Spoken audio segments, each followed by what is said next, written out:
Hello dear sisters and brothers of my YouTube family. Today we're going to look at the meaning of this word and an example with grammar. The word is amass. Amass. Amass means collect.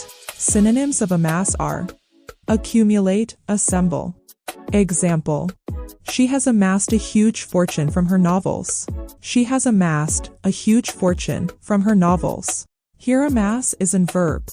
And verb is one of the 8 parts of speech. A verb is a word that expresses action, state of being, or a relation between two things in a sentence. Example: she is smiling in front of the audience.